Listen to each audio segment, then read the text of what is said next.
এই জন্য বাংলাদেশের মানুষের সাথে টক্কর দিয়ে লাভ নাই, কারণ আমরা 1948 সালে মাথা নত করি নাই, 52 ভাষা আন্দোলনে মাথা নত করি নাই, 71 সালে আমরা বাঙালি জাতি মাথা নত করি নাই, 24-এর 5 আগস্ট পর্যন্ত মাথা নত করি নাই। আজীবন বাংলার মুসলমান মাথা উঁচু করে দাঁড়াবে, কোনো বাতিলের সামনে মাথা নত করবে না, করবে না, করবে না, ঠিক কিনা? কেউ দেখা যায় ক্ষমতা পাওয়ার পরে ক্ষমতায় কয়দিন থাকবে ঠিক নাই, বাঁচবে না মরবে তাও ঠিক নাই, 41 সালের টার্গেট দেয়। কথা কই না, ঠিক কিনা? আল্লাহ বলে তুই 41 সালের টার্গেট দিতে পারো, কিন্তু আমি আল্লাহ 24-এর মধ্যে খেলা ফাইনাল করে দিতে পারি, এমন ক্ষমতা আমি আল্লাহর আছে, ঠিক কিনা? আল্লাহ বলেন তোমরা ক্ষমতার টার্গেট দিতে পারো 41 পর্যন্ত বাঁচার ক্ষমতা তোমার আছে না নাই তাও তুমি জানো না। আরে বেটা, সকালবেলা রান্না করেছো দুপুরবেলা খাওয়ার জন্য, সেই খাবারও তোমার নসিবে জুটলো না, ঠিক কিনা? আমার বন্ধুগণ, বাংলাদেশের সাবেক প্রধানমন্ত্রী যিনি রান্না করেছে খাবারের জন্য, তার কপালে রান্না নাই। আল্লাহ কয় তোর খাবার আছে মোদি দাদার কাছে, তুই দাদা বাবুর কাছে যা, তোর রান্না করা খাবার খাবে ছাত্র জনতা। কথা বলুন, ঠিক কিনা? এই জন্য মুসলমান ক্ষমতার একমাত্র মালিক কে? যারা ময়দানে সময় পেলেই বলতো খেলা হবে, খেলা হবে, ওরা কিন্তু এখন কথাই বলতে পারছে না। মুসলমান আল্লাহ দেখিয়ে দিয়েছেন ক্ষমতা নিয়ে বাড়াবাড়ি করতে নাই, কারণ যারাই ক্ষমতার অহংকার করবে তাদেরকে আল্লাহ তাআলা জায়গায় জায়গায় লাঞ্ছিত আর অপমানিত করবে, ঠিক কিনা? আওয়াজ করে বলেন সব ক্ষমতার একমাত্র মালিক কে? এই জন্য আল্লাহ বলেন আমি আল্লাহ তাআলা মহান, আমি আল্লাহ হলাম রাজাদিরাজ। আল্লাহ বলেন আমার পক্ষ থেকে কোরআন নাজিল করা হয়েছে, দুনিয়ার কারো পক্ষ থেকে কোরআন নাজিল করা হয় নাই। সুতরাং এই কোরআনের ব্যাপারে যারাই মন্তব্য করবে, যারা কোরআনকে নষ্ট করতে যাবে, ব্যান করতে যাবে, তাদেরকেও ব্যান করে দিবে কে? আল্লাহ তাআলা যুগে যুগে দেখিয়ে দিয়েছেন এই কোরআনের সাথে যারা বেয়াদবি করেছে, ইসলামের সাথে মুসলমানদের সাথে যারা বেয়াদবি করেছে, আল্লাহ তাআলা যুগে যুগে তাদেরকে শায়েস্তা করেছেন, ঠিক কিনা? যেই কোরআন আল্লাহ তাআলা আমার আপনার জন্য পাঠিয়ে দিয়েছেন, আমার বন্ধু আমরা যারা মুসলমান, আমরা যারা ইমানদার আছি, আমাদের জন্য এই কোরআন মানার দরকার আছে না নাই? আসতে বলবেন না, জোরে আওয়াজ করে বলেন আছে না নাই? বাংলাদেশের স্বাধীনতার পরে 53 বছর পার হয়ে 54 বছর রানিং হচ্ছে বন্ধু। স্বাধীনতার 53 বছরের পরে 54 বছর চলছে। এই স্বাধীনতার 53 বছরের মধ্যে আমরা দেখলাম আমাদেরকে কতজন বিভিন্নভাবে ধোঁকা দিয়া বোকা বানাবার চেষ্টা করেছে, ঠিক কিনা? কেউ আমাদেরকে বলেছে স্মার্ট বাংলাদেশ গঠন করে দিবে, কেউ বলেছে ডিজিটাল বাংলাদেশ। ডিজিটাল বাংলাদেশের কথা বলে বলে দেখতে পেলাম আমরা তলে তলে ওরা বড় বড় অঙ্কের কত টাকা, হাজার হাজার কোটি টাকা বিদেশে পাচার করে দিয়েছে। আবার দেখলাম স্মার্ট বাংলাদেশের ঘোষণা দেওয়ার পরে বন্ধু একজন তো স্টেজ ভাঙ্গেই জমিনের মধ্যে পড়ছে। তার মানে স্মার্ট বাংলাদেশ আর ডিজিটাল বাংলাদেশ হবে না যতক্ষণ পর্যন্ত কোরআন দ্বারা বাংলার জমিন পরিচালিত না হবে, ঠিক কিনা? এই জন্য 53 বছর 54 বছরের পরে আমাদের একটাই দাবি, মুসলমান আগামী দিনের বাংলাদেশ হবে আল্লাহর কোরআনের বাংলাদেশ, সুন্নাহর বাংলাদেশ, ঠিক কিনা? ওই কোরআন সুন্নাহর বাংলাদেশ আমরা চাই কি চাই না? কারা কারা চাই হাত তুলে দেখা। নারায়ে তাকবীর। আমার বন্ধুগণ, আমার প্রিয় ভাইয়ারা, এই কোরআন যদি আমার আপনার জন্য হয় আর কোরআনের বিধান যদি আমি আপনি মেনে চলতে পারি, দুনিয়ার জীবনেও শান্তি, পরকালীন জীবনেও মুক্তি আছে না নাই? এই জন্য মুসলমান কোরআনের বাহিরে তার জীবন হতে পারে না, নবীর সুন্নাহর বাহিরে তার জীবন হতে পারে না। আমাদের মুসলমানের জীবন হবে কোরআন অনুযায়ী, মুসলমানের জীবন হবে সুন্নাহ অনুযায়ী, ঠিক কিনা? আমার বন্ধুগণ, সেজন্য আজকের মুসলমানদের বড় অধঃপতন সবচাইতে বড় কারণ মুসলমান কোরআন ছেড়ে দিয়েছে, সুন্নাহ ছেড়ে দিয়েছে। মুসলমানের সন্তানরা কোরআন সুন্নাহ ছেড়ে দিয়া বেঈমানদের উৎসব নিয়ে মেতে উঠেছে, বেঈমানের উৎসব নিয়ে পাগল পাড়া হয়েছে, ঠিক কিনা? আজকেরই 31 ডিসেম্বর, তার মানে হলো 31st নাইট। 31 তোমার আমি কুকুর বানাইলাম না, শুকুর বানাইলাম না, বানর বানাইলাম না, খারাপ কোনো প্রাণী বানাইলাম না। আল্লাহ বলেন তোমাকে আমি আল্লাহ তাআলা মানুষ বানালাম, ইনসান বানালাম রে বান্দা। লাকাদ খালাকনাল ইনসানা ফি আহসানি তাকওয়িম, তোমাকে আমি আল্লাহ সবচাইতে সুন্দর অবয়ব দান করলাম, তোমাকে আমি আল্লাহ তাআলা সবচাইতে সুন্দর করে বানাইলাম। ওরে বান্দা, তারপরও তুমি দুনিয়ার জমিনে আমার হুকুম নামাই না, শয়তানের হুকুম পালনের জন্য ব্যস্ত হয়ে যাও। এ বান্দা, তোমার কাছে আমি আল্লাহ তাআলা 24 ঘন্টার প্রতিটা মুহূর্ত চাই না। এ বান্দা, 24 ঘন্টার মধ্যে ফজরের সময় মাত্র 10 মিনিট দাও, জোহরের সময় মাত্র 15 মিনিট দাও, আসরের সময় মাত্র 10 মিনিট দাও, মাগরিবের সময় মাত্র 10 মিনিট দাও, এশার নামাজের সময় 15 থেকে 20 মিনিট দাও। ওরে বান্দে, সময়টুকু আমি আল্লাহর দিয়া দাও। 24 ঘন্টার 23 ঘন্টা তোমার নিজের জন্য ব্যয় করো, 1টা ঘন্টা সময় তুমি আমার জন্য দাও। ওরে বান্দা, 1 ঘন্টা সময় তোমার কাছে চাই, তোমার কল্যাণের জন্য চাই, তোমার ভালোর জন্য চাই। তারপরও যদি তুমি বলো আল্লাহ আমার সময় নাই, সময় নাই, আল্লাহ কয় তোর মতো নিমক হারাম বান্দা এই জমিনে আর হতে পারে না, ঠিক কিনা? এই জন্য এই জমিনে আল্লাহর গোলামি করার দরকার আছে না নাই? ওই আল্লাহর গোলামি করবো কারা কারা? 2 হাত তুলে আমার আল্লাহর তোলে দেখায়, আওয়াজ করে ডাক দেয়া বলি আল্লাহ। এইভাবে নয়, সবাই জবান খুলে বলেন আল্লাহ, আর একটু আওয়াজ দেয়া বলেন আল্লাহ। ও আল্লাহ, তোমার শ্রেষ্ঠ মাখলুক করে পাঠাইলা, কিন্তু তোমার গোলামি আমরা করি না। আয় আল্লাহ তাআলা, কোরআনের মাহফিল তো সফল হবে যদি একজন মানুষ এখান থেকে তওবা করে অঙ্গীকার আবদ্ধ হয়ে তোমার গোলাম হয়ে বাড়ি ফিরতে পারে। মাওলা, আয় আল্লাহ, তুমি আমাদেরকে গাফেল করে দিও না, জাহান্নামের আসামি বানায় দিও না আল্লাহ। তুমি আমাদেরকে তোমার খাঁটি গোলাম বলে কবুল করে নাও, বলেন আমিন। এই জন্য আল্লাহ বলেছেন, দুনিয়ার মানুষেরা, দুনিয়ার জমিনে তোমরা যতকাল থাকবে ততকাল আমার হুকুম মেনে চলবে। আল্লাহ বলেছেন কতকাল মানবে? ওয়া'বুদ রাব্বাকা হাত্তা ইয়াতিয়াকাল ইয়াকিন, মৃত্যু আসার আগ মুহূর্ত পর্যন্ত আমি আল্লাহর হুকুম তোমরা মেনে চলবে। জোরে কান সুবহানাল্লাহ। আবার বন্ধুগণ, সে আল্লাহ বলেন ওয়াকাদা রাব্বুকা আল্লা তা'বুদু ইল্লা ইয়াহ, ও বান্দা, তোমার রবের ফয়সালা হলো দুনিয়ার জমিনে তোমরা ইবাদত করবে একজনের। তিনি কে? আর জোরে আওয়াজ করে বলেন, তিনি কে?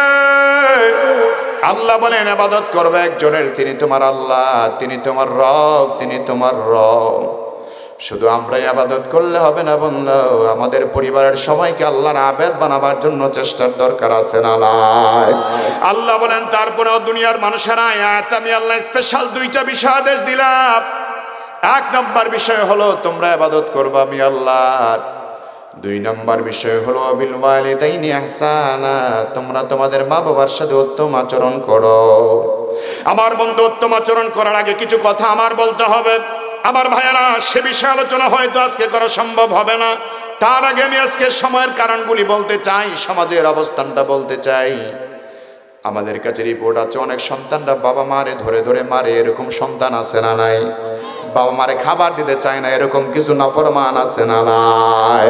এ মুসলমান সমাজের মধ্যে অনেক বাবা দিনের বেলা রাতের বেলা কষ্ট করে জীবিকা উপার্জন করে, এখনো পর্যন্ত 70 বছর 80 বছর হয়ে গেছে বাবা রিক্সা চালায়।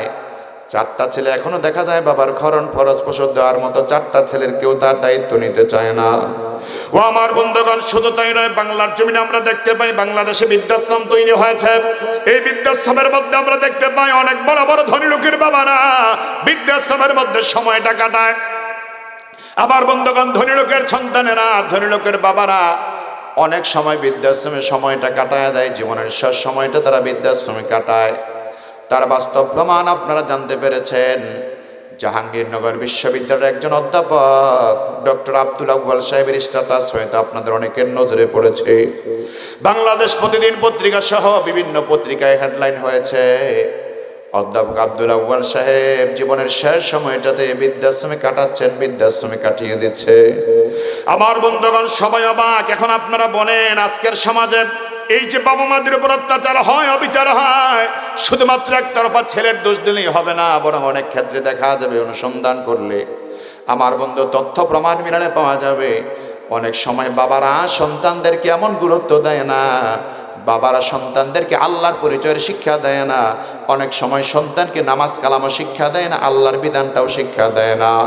এটা একটা বড় কারণ। আমার বন্ধুগণ, সামাজিকভাবে মা বাবা অশ্লীল হবে, অত্যাচারিত হবে, নির্যাতিত হবে, মা বাবা অসম্মানিত হবে। তার অনেক বড় কারণের মধ্যে একটা কারণ হলো মা বাবা সন্তানের যে হক আছে সেই হকগুলি সঠিকভাবে আদায় করে না। আমার বন্ধুগণ, যদি মা বাবা সঠিকভাবে সন্তানের হক আদায় করত, আমার বিশ্বাস বেশিরভাগ সন্তানগুলি মা বাবার সাথে খারাপ আচরণ করত না, ঠিক কিনা? এই জন্য আমার ভাইয়েরা, সন্তানরা খারাপ আচরণ করে কেন করে? একটা বড় কারণ হলো মা বাবা আল্লাহর সাথে সন্তানের পরিচয় করায় দেয় না, মা বাবা সন্তানকে রাসূলের সাথে পরিচয় করায় দেয় না, ধর্মের পরিচয় করায় না। এটা আমার বক্তব্য, আমি দিনে আমার দোষ হতো, কিন্তু অধ্যাপক আব্দুল আউয়াল সাহেব বলেছেন আমার 2টা ছেলে 1টা মেয়ে, এই 3 বাচ্চা হওয়ার পরেও আমি তাদের কাছে বারবার চিঠি লিখি, কিন্তু তারা আমাকে দেখতেও আসে না, আমার খোঁজ খবর নিতেও আসে না। সাংবাদিকরা জিজ্ঞেস করলো, স্যার ওরা আপনার খবর নেয় না কেন, আপনার অনুমতিটা কি? উনি জবাব দিয়ে বলেছেন, আমার খবর নেয় না তার কারণ হলো, সবচাইতে বড় কারণ আমি মনে করি আমার সন্তানদেরকে ছোট্টবেলায় ভালো ভালো স্কুলে লেখাপড়া শিখিয়েছি, ভালো ভালো কলেজে পড়া শিখিয়েছি, ভালো পড়াশোনার জন্য বিদেশে পাঠিয়ে দিলাম। ওরা বিদেশে যাওয়ার পরে বিদেশের মজা পেয়ে গেছে, দেশের মজা তারা ভুলে গিয়েছে। বুড়া বয়সে তাদেরকে আমি চিঠি লিখলাম বারবার, আমার কাছে আসার জন্য তারা আসে না। শুধু তাই নয়, তিনি বলেছেন আমার জীবনের বড় ভুল হলো 3টা সন্তানের একটা সন্তানকেও আমি আমার জীবনে আমার মালিক আল্লাহর সাথে পরিচিত করালাম না। একটা সন্তানও আমার নামাজ পড়ে না, একটা সন্তানকেও ধর্মীয় শিক্ষা দিলাম না। যদি আমার সন্তানদেরকে ধর্মীয় শিক্ষা আমি দিতাম, আজকে বুড়া বয়স আমার বৃদ্ধাশ্রমে কাটানো লাগে না, আমার সন্তানটা আমার ডানে ভাবে বসে থাকতো, আমার জন্য তারা সেবা শুশ্রূষা করতো, বুড়া বয়সে বৃদ্ধাশ্রমে কাটাতে হতো না, ঠিক কিনা? তার মানে আমার বন্ধুগণ, অনেক সময় আবার আছে মা বাবা চেষ্টা করে সন্তানকে ভালো শিক্ষা দিতে, মাদ্রাসায় পড়াতে চেষ্টা করে, কিন্তু নসিব খারাপ, সন্তানকে পড়াতে চায় কিন্তু সন্তান পড়ে না, এমনটাও হয়। কিন্তু বেশিরভাগ কারণটা যদি আমরা অনুসন্ধান করতে পাই, অনেক বাবারাই তার সন্তানের হকটা আদায় করতে চায় না। আমার বন্ধুগণ, সেই কারণে সন্তানদেরকে হক যদি আদায় করে দিতে পারেন, আপনার সন্তান আশা করি কোনোদিন আপনার চোখের দিকে তাকিয়ে চোখ রাঙা কথা বলবে না। অন্তত যে সন্তান কোরআন মানে, হাদিস মানে, যেই সন্তান 5 ওয়াক্ত নামাজি হয়ে যায়, ওই সন্তান আপনার চোখের দিকে তাকায় কোনোদিনের জন্য চোখ রাঙা কথা বলতে পারে না, ঠিক কিনা? এই জন্য আমার ভাইয়ারা, সন্তানের মাধ্যমে যদি আপনি সেবা নিতে চান, সন্তান আপনার মরণে আপনার পাশে থাকুক। যদি আমরা মনে করি সন্তান আমার খেদমত করুক, আমার জানাজার নামাজটা আমার সন্তান পড়বে, আমার ইন্তেকালের পরে আমার সন্তান আমার জানাজার নামাজের ইমামতি করবে, আমার সন্তান আমার জন্য দোয়া করবে, তাহলে সন্তানকে আল্লাহর সাথে পরিচিত করানোর দরকার আছে না? এই জন্য অনেক শিক্ষিত মানুষ আছে যারা ডাক্তার প্রফেসর হয়েছে, আমার ভাইয়ারা, মা বাবাকে নিয়ে কারাগারে শুরু হয়ে যায়, মা বাবার খেদমতের কোনো কমতি হয় না। কারণ মা বাবা ছোট্টবেলায় তাদেরকে আল্লাহর পরিচয়ের শিক্ষা দিয়েছে, ধর্মীয় পরিচয় তারা দিয়েছে। যেই সকল সন্তানদেরকে ধর্মীয় পরিচয় বড় করানো হয়, এটা একটা জেনেটিক, আমার বন্ধুগণ, অনুসন্ধানের রিপোর্ট এটাই বলছে, যেই সন্তানদেরকে কোরআনের শিক্ষায় ধর্মীয় শিক্ষা দেওয়া হয়, ওই সন্তান যতই বড় হোক না কেন, ওই সন্তান কখনো মা বাবার সাথে খারাপ আচরণ করতে পারে। আমার বন্ধুগণের জন্য আমাদের চোখের আলোকে আজকে আমরা দূর করি। চোখের আলো চাই, শুধু টাকা চাই। আমাদের জীবনে আমরা সম্পদ চাই, আমাদের জীবনে আমরা শুধুমাত্র প্রভাব প্রতিপত্তি চাই। আমার বন্ধুগণ, আমাদের জীবনে আরেকটা জিনিসকে আলোকিত করা দরকার, সেটা হলো মনের আলো, হৃদয়ের আলো। আজকের সমাজ অধিকাংশ মানুষদের দেখা যায় হৃদয়ের মধ্যে অন্ধকার, হৃদয়ের চোখের মধ্যে আয়না নাই, হৃদয়ের চোখের মধ্যে আলো নাই, কিন্তু চোখের মধ্যে দেখা যায় শুধুমাত্র আলো, হৃদয়ের মধ্যে আলো নাই। আমরা শুধু বাহ্যিক আলো চাই, অন্তরের আলো আমরা চাই না। এই জন্য আমরা দুনিয়াতেই সন্তানের দ্বারা লাঞ্ছিত হই, অপমানিত হই। যদি সন্তানের হৃদয়টাকে কোরআনের আলো দ্বারা আলোকিত করে দেওয়া যায়, কোনোদিন আপনি সন্তানের জন্য দুনিয়াতেও লাঞ্ছিত হবেন না, আখিরাতেও লাঞ্ছিত হবেন না, ঠিক কিনা? আমার বন্ধুগণ, আমার মনে পড়ে গেল আরবের একজন বড় শেখ খালিদ আর-রশিদের কথা। শেখ খালিদ আর-রশিদ, উনি একজন বড় লেখক, একজন বড় গবেষক আরবের। শেখ খালিদ আর-রশিদের কথা আমি আপনাদেরকে শোনাতে চাই। উনি একজন কৌতুক অভিনেতা ছিল, কৌতুক করতো উনি। কৌতুকে খুব বেশি পারদর্শী ছিলেন। কোন মানুষ কেমনে কথা বলে, কোন মানুষ কেমনে হাঁটে, কোন মানুষ কেমনে চলে, এটা তার উদাহরণ ছিল। সেই জন্য শেখ খালিদ আর রশিদ মানুষকে অভিনয় করে দেখাতেন অমুক লোকটা কেমনে চলে, ভিক্ষা কেমনে করে, খায় কেমনে, চলে কেমনে। একদিন হঠাৎ করে তার দোকানের সামনে তিনি হাঁটতেছেন, আর তাকে দেখতে পেলেন একটা ল্যাংড়া মানুষ, আবার অন্ধ। একদিকে ল্যাংড়া মানুষ, আরেকদিকে অন্ধ। লোকটা হাঁটতেছে বিকলাঙ্গ করে, বাঁকা বাঁকা করে কেমনে হাঁটতেছে, এটা মানুষকে তিনি অভিনয় করে দেখাচ্ছেন শেখ খালিদ আর রশিদ। খালিদ আর রশিদ তখন কৌতুক অভিনেতা। লোকটা নাস্তিক মার্কা ছিল, আল্লাহওয়ালা ছিল না। উনি অভিনয় করে দেখাইতেছে লোকটা কেমন করে হাঁটে, কেমন করে খায়, কেমন করে চলে। ওই অন্ধ মানুষ, যে মানুষটা ল্যাংড়া, তার মনের মধ্যে এমন একটা কষ্ট চলে গেল। কেউ গিয়া বলল, ভাই আপনার নকল করে অভিনয় করতেছে খালিদ আর রশিদ। অন্ধ মানুষটা মুহূর্তের মধ্যে আল্লাহর কাছে দুই হাত তুলে বলছে, আল্লাহ আমারে আপনি অন্ধ করে পাঠাইছেন, ল্যাংড়া করে পাঠাইছেন, আমার কোনো অপরাধ নাই, আপনার ইচ্ছা অনুযায়ী আমি ল্যাংড়া হলাম, অন্ধ হলাম। কিন্তু আল্লাহ তাআলা আমাকে যে তিনি ব্যঙ্গ করতেছেন, আমারে তিনি উপহাস করতেছেন, মাওলা আমি আপনার কাছে বিচার দিলাম, বিচারটা তুমি করে দিও মাওলা। আল্লাহর কাছে যদি অসহায় মানুষ বিচার দেয়, আমার আল্লাহ বিচারটা করে দেয়, বিচারটা আল্লাহ ফিরায় না। এই জন্য হাদিসে পাকে পাওয়া যায়, ল্যাংড়া মানুষকে আপনি কখনো অবজ্ঞা করবেন না, অন্ধকে অবজ্ঞা করবেন না। কারণ আপনার এখন চোখ আছে, কালকে হয়তো আপনার চোখ নাও থাকতে পারে। আমার বন্ধুগণ, অন্ধ মানুষকে অবজ্ঞা করলেন, ল্যাংড়া মানুষকে অবজ্ঞা করলেন। আর ওই অন্ধ আর ল্যাংড়া মানুষটা আল্লাহর কাছে ফরিয়াদ করে বলল, আল্লাহ বিচারটা তোমার কাছে দিলাম, তুমি করে দিও। আল্লাহ এমন ভাবে বিচার করেছেন, কিছুদিন পরে তার স্ত্রীর গর্ভে সন্তান আসলো। সন্তান আসার পরে সন্তান যখন ভূমিষ্ঠ হওয়ার সময় হলো, ভূমিষ্ঠ হওয়ার পরে দেখতে পাওয়া গেল ওই যে সন্তান ভূমিষ্ঠ হলো, সন্তানটাও ল্যাংড়া হয়ে এসেছে, অন্ধ হয়ে দুনিয়ার জমিনে এসেছে। এখন ল্যাংড়া সন্তান আর অন্ধ সন্তান দেখার পরে কৌতুক অভিনেতা চিন্তা করলেন, আমার মান সম্মান যাবে, সারা জীবন ভর কৌতুক করলাম, সারা জীবন মানুষকে নিয়ে কৌতুক করলাম, এখন আমাকে নিয়ে মানুষ কৌতুক করবে। এই চিন্তা মাথায় নেওয়ার পরে তার স্ত্রীকে ডেকে বললেন, বেগম সাবধান, কখন আমার সন্তান যেন আমার চোখের সামনে না আসে। আমার এই ছেলে যদি আমার চোখের সামনে আসে তাহলে কিন্তু অবস্থা খারাপ হয়ে যাবে। আমার ছেলে যেন কোনোদিন আমার আব্বা বলে ডাক না দেয়, কোনোদিন মানুষের সামনে পরিচয় না দেয় আমি তার বাবা। অথচ বন্ধু, এত অহংকার কেন, এত অহংকার কেন? জ্ঞান আছে, সম্মান আছে, মর্যাদা আছে, কৌতুক করতে পারে, অভিনয় করতে পারে, সমাজের মধ্যে সম্মানিত মানুষ। এই জন্য ল্যাংড়া ছেলের পরিচয় দিতে চায় না, অন্ধ ছেলের পরিচয় দিতে চায় না। ওই অন্ধ ছেলেটা একদিন মাকে ডাক দিয়া বলে, মা গো মা, তুমি আমাকে আমার বাবার সামনে নাও না, বাবাকে আমার সাথে পরিচয় করাও না। আমি এখন কথা বলতে শিখেছি, মা তুমি আমারে কোনো ভালো বিদ্যা শিক্ষা দিয়া দাও। মা ছিল কোরআনের হাফেজা। আস্তে আস্তে ছেলেরা কোরআন পড়াতে পড়াতে পুরা কোরআনটাই মুখস্থ করিয়ে দিয়েছে। যেরকম আল্লাহু আকবার। যেই মাত্র পুরা কোরআন মুখস্থ হয়ে গেল আমার বন্ধু, তারপর ওই ছেলেটা জুমার নামাজের সময় হলে জুমার নামাজে যায়। কেমন করে যায়? বড় ভাইয়ের সঙ্গে যায়, বড় ভাইদের সাথে করে বড় ভাইরা নিয়ে যায়। বাবা ওই সন্তানকে কোনো দিনের জন্য নিজের হাতে ধইরা জায়গা মতো নেয় না, বাজারেও নেয় না, মসজিদেও নেয় না। শেষ পর্যন্ত একদিন সময় আসলো, জুমার দিনে তার ভাইয়েরা কেউ নাই, বড় ভাইয়েরা কেউ নাই। তখন তার স্ত্রী, তার মা তার স্বামীকে ডাক দিয়ে বলছো, খালিদ আর রশিদ, আপনার ছেলে তো প্রতি জুমায় জুমার নামাজে যায়, আজকে কে নিবে? আপনার সন্তান কেউ নাই তার নেওয়ার জন্য, আপনি কি একটু নিতে পারবেন? শেষ পর্যন্ত লোকটা রাজি হয়ে গেল। খালিদ আর রশিদ জুমার নামাজ পড়তে যায়। লোকটা রাজি হয়ে বলল, ঠিক আছে দাও, আমার সন্তানকে আমি সাথে করে নিয়ে যাব জুমার নামাজ পড়ার জন্য। খালিদ আর রশিদ যখন জুমার নামাজ পড়তে ছেলের নিয়ে যায়, ওই জুমার নামাজের খতিব সাহেব যা বর্ণনা দেয় সব ছেলের মুখস্থ হয়ে যায়। আজকে ছেলে অনেক বেশি খুশি, অনেক বেশি এক্সাইটেড। ছেলে আব্বাকে ডাক দিয়ে বলছে, বাবা গো, ছোট্ট থেকে বড় হলাম, তোমার সাথে কোনোদিন হাতে হাত ধরে হাঁটতে পারলাম না, তুমিও মানুষের সামনে আমার কোনোদিন পরিচয় দিলে না আমি যে তোমার সন্তান, আজকে তুমি আমার নিয়ে যাচ্ছ বাবা। এই কথা বলে সন্তান বাবার সাথে মহব্বত তৈরি হয়ে যায়। জুমার নামাজ পড়ার পরে ছেলেটা বাবার ডাক দেয়া বলে, বাবা তোমার আমি সারপ্রাইজ দিতে চাই, তোমাকে আমি পুরস্কার দিতে চাই। বাবা বলে, কি পুরস্কার? বলে, বাবা তুমি কি শুনতে চাও? জুমার নামাজের খতিব সাহেব যা বর্ণনা দিয়েছে আজকে সব আমার মুখস্থ হয়ে গেছে।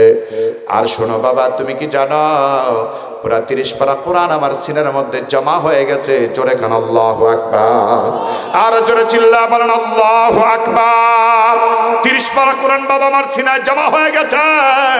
এই কথা বলার পরে খালিদের রশিদ বলে, বাবা কেমন করে তুমি কোরআন পড়ো আমার একটু শোনাও। যেই মাত্র আল্লাহর কোরআনের তেলাওয়াত আরম্ভ করলো, খালিদার রশিদের চোখ বেবে অধর দ্বারায় চোখের পানিগুলি ঝরনার মতো ঝরে পড়ল। খালিদার রশিদ বলে, হায় রে আমার জীবনের মূল্য আমি বুঝলাম না। আমার এতগুলি ছেলে মেয়ে কেউ তো আমার এইভাবে আল্লাহর কোরআন পড়ে শোনাইল না। আমি আমার চোখের আলো দেখেছি, মনের আলো দেখলাম না, মনটা আমার অন্ধকারে আবদ্ধ হয়ে আছে। সুতরাং বাবা তুমি আমার চোখের আলো দেখলা না, তুমি আমার মনকে আলোকিত করে দিয়েছ। ও বাবা তোমাকে নিয়ে আমি আল্লাহর কদমে সেজদায় পড়তে চাই। আল্লাহু আকবার। তোমাকে নিয়ে আমি আল্লাহর কদমে সেজদায় পড়তে চাই। বাবা এবং সন্তান দুইজন আল্লাহর কদমে সেজদায় পড়ে গেলেন। দুইজনে কান্নাকাটি করেন আল্লাহর দরবারে। খালিদার রশিদ বলে, মাওলা জীবনে যত কৌতুক অভিনয় করলাম, নাটক সিনেমা করলাম, আর জীবনে কোনোদিন নাটকের পথে যাব না, আর কোনোদিন কৌতুকের পথে যাব না। এখন থেকে ইসলামের খেদমত করবো। জোরে খান আল্লাহু আকবার। তিনি ইসলামের খেদমত আরম্ভ করলেন, কোরআনের খেদমত আরম্ভ করলেন, ইসলাম ধর্মের উপরে গবেষণা করলেন। লোকটা অনেক জানে, অনেক জানে। এখন লিখতে লিখতে আরবের এখন সুপ্রসিদ্ধ শায়েখ হয়ে গেছেন, অনেক বড় বিখ্যাত একজন লেখক হয়ে গেছেন, তিনি অনেক বড় গবেষক হয়ে গেছেন। আর ওনার বই এখন মার্কেটের মধ্যে অনেক দামে বিক্রি হয়। আমার বন্ধু যেই কথা আপনাদেরকে বলতে চেয়েছিলাম সেটা হলো, আমরা শুধু চোখের আলো চাই। আমার ছেলে যদি ইংলিশ মিডিয়ামে পড়ে তাহলে আমার জন্য এটা বাহবা না বন্ধু, না। ইংলিশ মিডিয়ামে পড়তে পারবে, ছেলে যদি কোরআন না শিখে এটা আপনার জন্য বাহবা না, এটা জাহান্নামের কারণ হতে পারে। ঠিক কিনা মুসলমান? ইংলিশ মিডিয়ামে পড়া বাধা নাই, তবে কোরআনের শিক্ষা লাগবে। কথা বলেন ঠিক কিনা? যে ইংলিশ মিডিয়ামে কোরআন আছে ওই ইংলিশ মিডিয়াম আমরাও চাই। বাংলাদেশের মাদ্রাসার ছেলেরা ইংলিশে কথা বলুক, সেটাও আমরা চাই। তবে বাংলাদেশের মাদ্রাসা শিক্ষা ইংরেজি থাকুক, এটাও আমরা চাই। তবে সাথে কোরআনের শিক্ষাটাও দরকার আছে না? আমার বন্ধুগণ, সেজন্য আল্লাহ বলেন, দুনিয়ার মানুষেরা তোমরা তোমাদের সন্তানদেরকে আদব শিক্ষা দাও, তোমরা তোমাদের সন্তানদেরকে কোরআনের আদব শিক্ষা দাও, দ্বীনি শিক্ষা তোমরা দাও। রাসূল বলেছেন, তোমরা তোমাদের সন্তানদেরকে আদব শিক্ষা দাও, কারণ বাবা যদি সন্তানকে আদব শিক্ষা দেয় সে শ্রেষ্ঠ আদব পেয়ে যাবে। রাসূল বলছেন, আদাবানি রব্বি ফাহসানা তাদিবি, আমার রব আমাকে আদব শিক্ষা দিয়েছেন। রবের আদব কতই না সুন্দর, কতই না উত্তম। এই জন্য আমার বন্ধুগণ, আমার ভাইয়েরা, আল্লাহ বলেছেন, দুনিয়ার যত মানুষ আছো তোমাদের জন্য আমার নির্দেশনা হলো, ওয়াকাযা রাব্বুকা আল্লা তা'বুদু ইল্লা ইয়্যা, তোমরা রবের ইবাদত করবা, তোমরা রবের ইবাদত করবা। রবের ইবাদত ছাড়া কারো ইবাদত করবা না। আল্লাহর গোলামি করবা, আল্লাহ ছাড়া কারো সামনে মাথা নত করবে না, আল্লাহ ছাড়া কাউকে সিজদা করবে না, আল্লাহ ছাড়া কোনো মূর্তির সামনে মাথা নত করবে না, আল্লাহ ছাড়া কোনো জালেমের সামনে কখনোই মাথা নত করবে না। ঠিক কি না? আমাদের মাথা নত হবে একজনের কাছে, তিনি কে? সবাই জোরে আওয়াজ করে বলেন, তিনি কে? আমাদের মাথা নত হবে আল্লাহর কাছে। ইন্ডিয়ার কাছে নয়, আমেরিকার কাছে নয়, মোদির কাছেও নয়, ডোনাল্ড ট্রাম্পের কাছেও নয়। আমাদের মাথা যদি নত করতে হয় একমাত্র আল্লাহর কাছেই করব। ঠিক কিনা? 1 নম্বর আল্লাহ বলেছেন তোমরা আমার ইবাদত করো। 2 নম্বর আল্লাহ বলেছেন ওয়াবিল ওয়ালিদাইনি ইহসানা, তোমরা তোমাদের মা বাবার খেদমত করো। তাহলে আমি যে কারণটা বললাম বন্ধু, যদি প্রতিটা বাবা সন্তানকে অন্তরের আলো দিয়া দেয়, হৃদয়ের আলো দিয়া দেয়, কোন সন্তান বাবার সাথে আচরণ খারাপ করবে না, মাকে ধমক দিয়া কথা বলবে না। এই জন্য সন্তানের হৃদয়কে আলোকিত করতে হলে কোরআনের শিক্ষার দরকার আছে না? আপনার সন্তানকে কোরআন শিখাবেন, হাদিস শিখাবেন বন্ধু, তারপরে আপনার সন্তানের জন্য দায়িত্ব অটোমেটিক হয়ে যাবে। আমি আমার যুবক ভাইদেরকে বলবো, তরুণদেরকে বলবো, তরুণরা, একটা সময় তো এমন ছিল আপনি মা ছাড়া কিছুই বুঝতাম না, বাবা ছাড়া কিছুই বুঝতাম না। আমাদের জীবনের যত প্রয়োজন সব আমরা মাকে বলেছি, সব আমরা বাবাকে বলেছি। এখন আমাদের বোধ শক্তি হয়ে গেল, জ্ঞান বেড়ে গেল, এখন আর মার দরকার নাই, বাবার দরকার নাই। না রে বন্ধু, না না না, বারবার চিন্তা করবেন। আপনি যে ভাষায় আজকে মাকে ধমক দিলেন, এই ভাষাটা কিন্তু আপনি মার কাছেই শিখেছেন। আপনি যেই টাকা নিয়ে গর্ব করেন আপনার টাকা, না রে বন্ধু, না না, তোমার বাবা তো মানুষের জমিতে কামলা দিতে দিতে তোমার বাবার পিঠের চামড়াগুলি কালো হয়ে গেছে, ঘাড়ের চামড়াগুলি কালো হয়ে গেছে মানুষের জমিতে বদলা দিতে দিতে। আমি তো ওই বদলার সন্তান, তুমিও বদলার সন্তান। কেন ওই বাবার আজকে মূল্যায়ন করো না? এই বদলা বাবার কারণে আজকে তুমি অফিসার হতে পেরেছ, ঠিক কিনা? যদি আমাদের বাবার আমাদেরকে লেখাপড়া না শিখাতেন, ধর্মীয় শিক্ষা না দিতেন, আমাদের বাবারা যদি আমাদের জন্য কষ্ট না করতেন, আমার বন্ধু আমরা ভালো মানুষ হতে পারতাম না, ভালো শিক্ষিত হতে পারতাম না। এই জন্য আমাদের জন্য আল্লাহ আদেশ দিয়েছেন, বান্দারে তোমার মা বাবা হক যে পরিমাণ আদায় করেছে তার চাইতে বেশি হক তুমি আদায় করো। এরপরও যদি বলতে পারো হুজুর আমি কোরআন জানি না, হাদিস জানি না, আমি আমার মা বাবার চিনি না, না বন্ধু, না না, এখন আপনার জ্ঞান হয়েছে, আপনার বুঝার সময় হয়েছে, আপনাকে বোঝাবার জন্য ওলামায়ে কেরাম বলতেছে, আলেম ওলামারা বলতেছে, ওয়াজ মাহফিলে বলতেছে, জুমার নামাজের খুতবায় খতিব সাহেব বলতেছে। সুতরাং আপনি বুঝেও কেন না বুঝার ভান ধরেন। আপনি যখনই সময় পান আপনার মার খেদমত করেন, বাবার খেদমত করেন। আপনার মার সাথে বেয়াদবি আচরণ করবেন না, বাবার সাথে বেয়াদবি আচরণ করবেন না। বরং আপনার মা যদি বৃদ্ধ হয়ে যায়, হোক আপনার মা যদি আপনার উপর জুলুম করে, বাবা যদি জুলুম করে, আপনি আপনার বাবা মার সাথে কখনো জুলুম আচরণ করতে পারবেন না। এই জন্য আল্লাহ বলেছেন ওয়াবিল ওয়ালিদাইনি ইহসানা, তোমরা তোমাদের মা বাবার সাথে ইহসানপূর্ণ আচরণ করো। কখন করবে? বেশি। আল্লাহ উল্লেখ করে বলেছেন ইম্মা ইয়াবলুগান্না ইনদাকাল কিবারা আহাদুহুমা আও কিলাহুমা, যখন তোমার মা বুড়া হয়ে যায়, বৃদ্ধা হয়ে যায়, বাবা যখন বৃদ্ধা হয়ে যায়, অথবা তোমাদের মা বাবা দুইজন যখন বার্ধক্য উপনীত হয়ে যায়, ফালা তাকুল্লাহুমা উফিন ওয়ালা তানহারহুমা, ওদেরকে বলার মতো সুযোগ দিও না, তারা যেন তোমার কোনো আচরণে ব্যথা না পায়। আর তুমি তাদেরকে ধমক দিও না। তারপরে আল্লাহ বলেছেন ওয়াকুল্লাহুমা কাওলান কারীমা,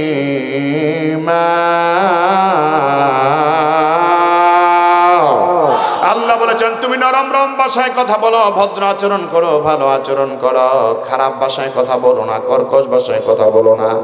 তারপরে আল্লাহ পরের আয়াতে বলেছেন ওয়াকফিজ লাহুমা জানাহাদ-দুল্লি মিনার রাহমা, ওরে দুনিয়ার সন্তানেরা তোমরা তোমাদের অনুগ্রহ যা আছে সব অনুগ্রহ মার জন্য ঢেলে দাও, বাবার জন্য ঢেলে দাও। অনুগ্রহ তোমরা তোমাদের মার জন্য, বাবার জন্য ঢেলে দাও। আর আমি আল্লাহর কাছে মা বাবার জন্য দোয়া করো। পড়েন সবাই রব্বিরহামহুমা কামা রাব্বায়ানি সাগীরা। আমার সাথে পড়েন সবাই রব্বিরহামহুমা কামা রব্বায়ানি সাগীরা। আল্লাহর কাছে দোয়া করুন, আল্লাহ আপনি আমার মা বাবাকে রহমতের কোলে এমন ভাবে লালন পালন করান যেভাবে আমার আব্বা আম্মা ছোটবেলায় আমাকে লালন পালন করে দিয়েছে। আল্লাহ আমাকে আমার আব্বা আম্মার কোলে এইভাবে রহমতের কোলে লালন পালন করাও। আয় আল্লাহ আমার আব্বা আম্মাকে তোমার রহমতের কোলে লালন পালন করাও যেভাবে আমার আব্বা আম্মা আমাকে ছোট্টবেলায় লালন পালন করেছে। জোরে করে আল্লাহু আকবার। আমার ভাইয়েরা, ও যুবক বন্ধুরা, জীবনে দুইটা জায়গায় কষ্ট দিবেন না। একটা হলো মালিকরে কষ্ট দিবেন না। আমাদের মালিককে সবাই জবান খুলে আওয়াজ করে বলেন আমাদের মালিককে, ওই মালিকরে কষ্ট দিবেন না। আর দুই নাম্বার হলো আব্বা আম্মারে কষ্ট দিবেন না। দুইটা জায়গা যদি ক্লিয়ার থাকে আপনার জীবনে কেউ ঠেকাতে পারবে না, সফলতা কেউ ঠেকাতে পারবে না, ঠিক কিনা? সফলতার জন্য আল্লাহ পাকের দয়া, মা বাবার দোয়া। আল্লাহর দয়া, মা বাবার দোয়া, দুটা যদি থাকে আপনার সফলতা কেউ ঠেকাতে পারবে না। আর যদি আপনি বড় পীর আব্দুল কাদের জিলানীও হন কিন্তু মা বাবা অসন্তুষ্ট, আল্লাহ অসন্তুষ্ট, আল্লাহ পাকের নাফরমানি করছেন, মা বাবার সাথে অবাধ্য আচরণ করছেন, তাহলে আপনার দোয়া, আপনার ইবাদত আল্লাহর কাছে কবুল হবে না। এই জন্য আমার ভাইয়ের আল্লাহর ইবাদত করব, মা বাবার খেদমত করব। রাসূল করিম সাল্লাল্লাহু আলাইহি ওয়াসাল্লামের প্রিয় সাহাবী আব্দুল্লাহ ইবনে মাসউদ রাদিয়াল্লাহু তাআলা, কষ্ট হচ্ছে নাকি আপনাদের? অসুবিধা হচ্ছে? নারে তাকবীর। মাগরিবের পর আপনারা অনেক মানুষ আসছেন, বলেন আলহামদুলিল্লাহ। কয়জন ছিলেন আপনারা এখানে? 10-15 জন, 20 জন। আলহামদুলিল্লাহ, অনেকে এসেছেন। মাশাআল্লাহ, আল্লাহ কবুল করুক, বলি আমিন। মাগরিবের পরে মাহফিল জমতে সময় লাগে, তবে আলহামদুলিল্লাহ আপনারা এসেছেন, আল্লাহ পাক আপনাদের কবুল করুন। জোরে করে আমিন। আর কয়েক মিনিট কথা বলবো, মুদ্রা কথা, গুরুত্বপূর্ণ কথা, মনোযোগ দিয়ে শুনুন। আব্দুল ইবনে মাসউদ রাদিয়াল্লাহু তাআলা আনহু বলেন, আমি রাসূলকে প্রশ্ন করেছি, আইয়ুল আমালি আহাব্বু ইলাল্লাহ, হে নবী আপনি বলেন আল্লাহর কাছে কোন আমল সবচেয়ে বেশি প্রিয়?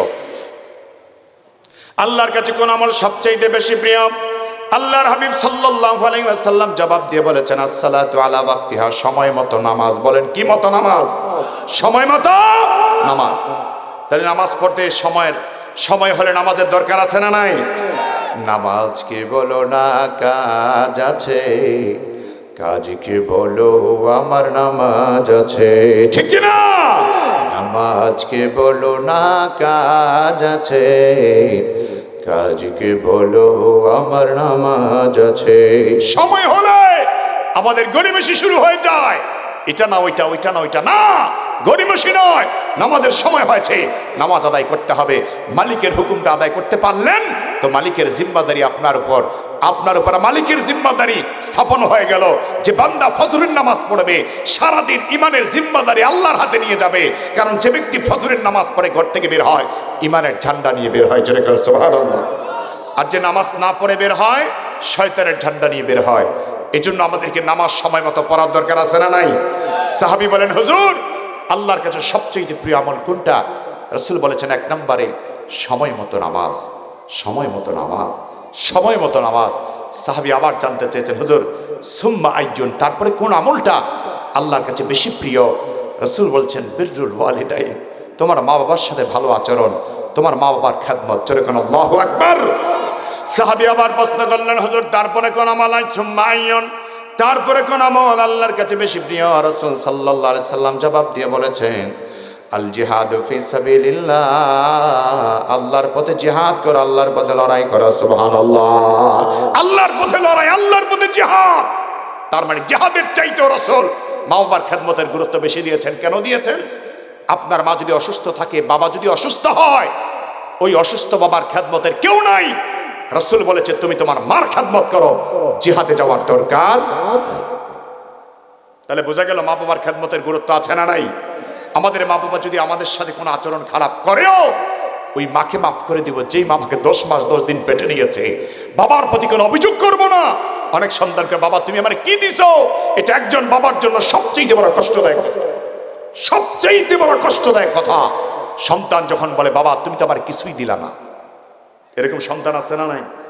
না বন্ধু, না না, বাবা মার সাথে অভিযোগ চলবে না, অভিমান চলবে না। বাবা মা অপরাধ করলেও তুমি মন থেকে বাবা মার জন্য দোয়া করো, তোমার সম্মান বাড়ায় দিবে কে? আল্লাহ।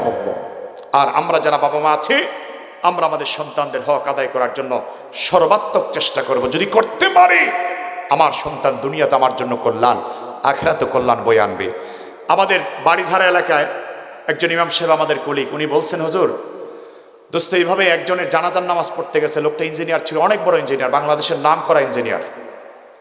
জানাজার নামাজ পড়তে গেছে, বড় ছেলে বিদেশ থেকে বাবার মৃত্যুর খবর শুনে আসছে। জানাজার নামাজ পড়া শুরু হলো, 1-2 তাকবীরের পরে ছেলে চিৎকার দিল জোরে জোরে। জানাজা শেষ, জিজ্ঞেস করলো, ব্যাপার কি, আপনি চিৎকার দিলেন কেন?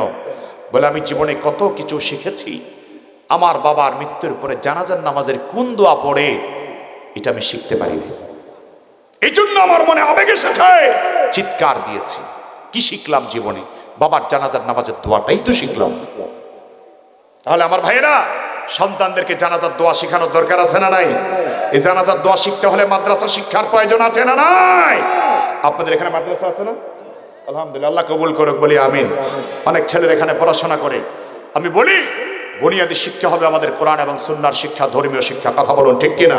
ফাউন্ডেশন হবে এটা। তাহলে আগামী দিনে কেউ শাহরিয়ার কবিরের মতো নাস্তিক বাংলাদেশে জন্ম নিবে না। কথা বলুন ঠিক কিনা? এই জন্য আপনার সন্তানকে কোরআনের শিক্ষা দিবেন, ধর্মীয় শিক্ষা দিবেন, আপনার সন্তানকে দ্বীনের সাথে সম্পৃক্ত করাবেন, আপনার সন্তানকে মাদ্রাসায় পড়াবেন। তারপরে আজকে আধুনিক শিক্ষা মাদ্রাসায় আছে, সিলেবাস আছে, আস্তে আস্তে তাকে বড় করবেন।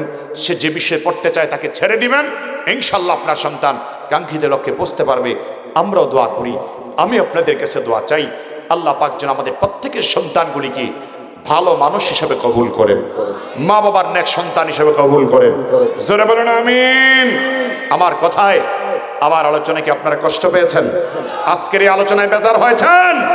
আল্লাহ পাক যেন যে কথাগুলি বললাম মাগরিবের পর থেকে এ পর্যন্ত আপনাদের সামনে প্রতিটা কথার মর্যাদা যেন আল্লাহ আমাদের হৃদয়ঙ্গম করে দেয়, বলি আমিন। আপনাদেরকে কষ্ট দিলাম নাকি ভাই? আমি কষ্ট করে এসেছি, তবে কষ্টটা আলহামদুলিল্লাহ কিছুটা হলো সার্থক হয়েছে, কারণ আমার কথাগুলি অনেকে আপনারা শুনতে পেয়েছেন। আল্লাহ পাক আপনাদেরকে কবুল করুন, বলুন আমিন। আপনাদের এলাকার সন্তান, আপনাদের এলাকার বাসিন্দা প্রিয় ইউনুস ভাই, তারপরে যুবক ভাইয়েরা, ওনারা আমাকে অনেক মহব্বত করেন, ভালোবাসেন। আপনাদের মহব্বত ভালোবাসা আল্লাহর জন্য, আমি আপনাদেরকে আল্লাহর জন্য ভালোবাসি। আর বাংলাদেশের মধ্যে সবচেয়ে বেশি প্রাধান্য আমি দিই কুমিল্লা জেলাকে, চাঁদপুর কুমিল্লাকে, কারণ এগুলি আমার এলাকা, এগুলি আমার জন্মভূমি, এগুলি আমার আপন এলাকা। আর বাংলাদেশের মধ্যে কুমিল্লা এলাকায় কথা বললে, চাঁদপুরে, নোয়াখালী কথা বললে যতটা ভালো কমফোর্ট ফিল করা যায়, অন্য জেলায় কথা বললে তেমন একটা কমফোর্ট ফিল হয় না। কারণ আমাদের মধ্যে একটা আবেগই আছে আলাদা, ইমেজই আছে আলাদা, সত্যের জন্য, দিনের জন্য কথা বলো, ঠিক কিনা? আল্লাহ পাক আমাদেরকে দিনের মুজাহিদ হিসেবে কবুল করুন, জোরে বলুন আমিন। হাযা মা ইনদি ওয়াল ইলমু ইনদাল্লাহ আলাইহি তাওয়াক্কালতু ওয়া ইলাইহি উনীব। বিদায় সালাম দিচ্ছি, আশা করি সুন্দরভাবে সালামের জবাবটুকু দিবেন। আসসালামু আলাইকুম ওয়া রাহমাতুল্লাহ। এশার নামাজের পরে ইনশাআল্লাহ আমাদের আজকের মাহফিলের মুহতারাম মেহমান ডক্টর সাইফুল ইসলাম জিহাদি ভাই আলোচনা করবেন। মুহাদ্দিস শফিকুল আফসারী সাহেব ধারাবাহিকভাবে আলোচনা করবেন।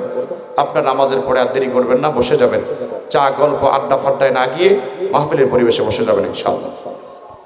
সম্মানিত উপস্থিতি, এখন এশার আযান অনুষ্ঠিত পারবে না, এটা জানে না, তারা বুঝে না, এজন্য না বুঝে মুসলমানদেরকে নিধন করতে চায়, ইসলামকে টার্গেট করে ইসলামকে ধ্বংস করতে চায়। পৃথিবীতে যারা ইসলাম এবং মুসলমানদেরকে ধ্বংস করতে চায় ওদেরকে বলবো যে পৃথিবীতে মুসলমান যদি না থাকে তোমরাও থাকতে পারবে না।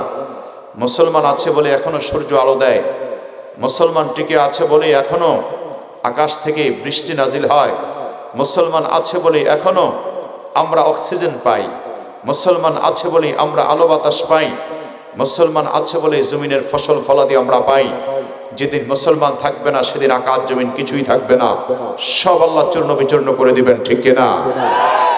আল্লাহ তাআলা হাদিসে কুদসিতে বলেছেন, এই জমিনকে আমি আল্লাহ ঠিক রেখেছি দুই শ্রেণীর মানুষের কারণে, কাফের মুশরিকদের জন্য নয়, মুনাফিক বেঈমানের জন্য নয়, বরং দুই শ্রেণীর মানুষ।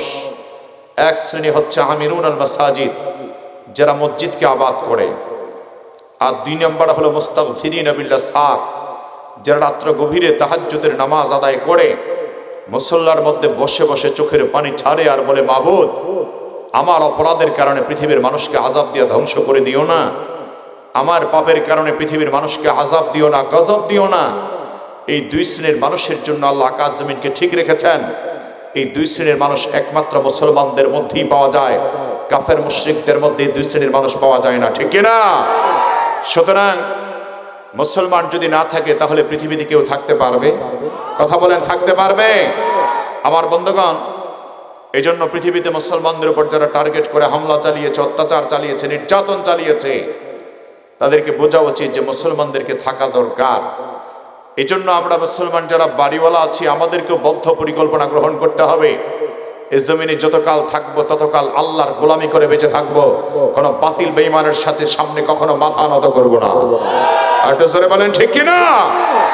আমার বন্ধু, আমরা দেখতে পাচ্ছি আমাদের আজকের এই সময় স্বল্পতার কারণে, আমাদের আজকের সময়ের প্রেক্ষাপটে আমরা দেখতে পাচ্ছি আমাদের প্রতিবেশী দেশ আমাদের সাথে দীর্ঘদিন পর্যন্ত যে বন্ধুসুলভ আচরণ করেছে তার মূল চেহারাটা আমরা বর্তমান সময়ে দেখতে পাচ্ছি।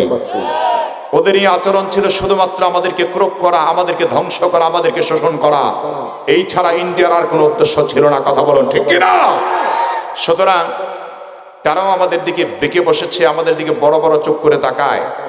মুসলমান জাতি, আমরা মনে রাখতে হবে যে ভারতবর্ষ মুসলমানরা শাসন করেছে 800 বছর পর্যন্ত। যদি পৃথিবীতে মুসলমানদের মধ্যে হিংসা থাকতো, একটা অমুসলিম ভারতের জমিনে থাকতে পারতো না। মুসলমানরা উদার এবং শালীন বলে, মুসলমানরা ভদ্র বলে, শালীন বলে পৃথিবীর জমিনে বেঈমানদেরকে থাকতে দিয়েছে। কারণ মুসলমান যদি হিংসা পরায়ণ হতো, ভারতের জমিনে আজকে কখনো হিন্দুরা বড় গলায় কথা বলতে পারতো না, ঠিক কিনা? আমার বন্ধুগণ, সেজন্য আমাদেরকে আমাদের ঈমান এবং ঈমানকে হেফাজত করার জন্য আমাদেরকে মানসিকভাবে প্রস্তুত থাকতে হবে।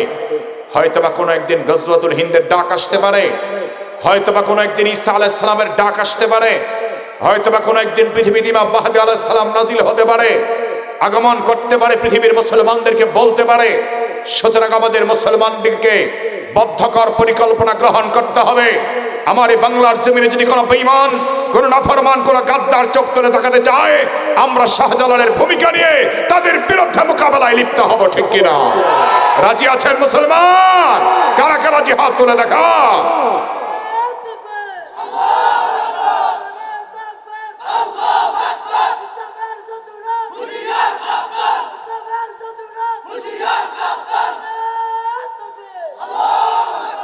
দাদা বাবুরা আমাদেরকে আলুর ভয় দেখায়, পেঁয়াজের ভয় দেখায়।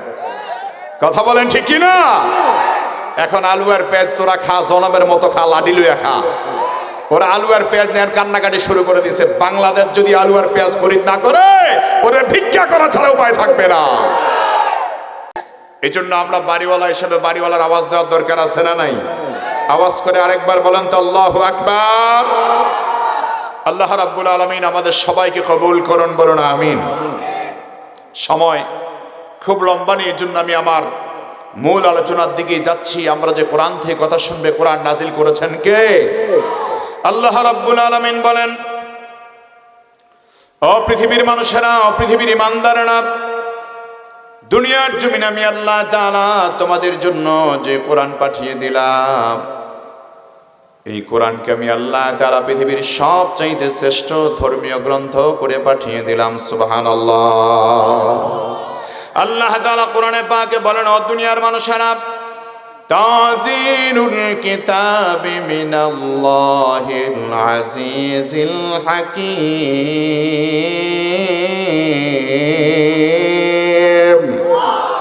আর জোরে বলেন আল্লাহু আকবার।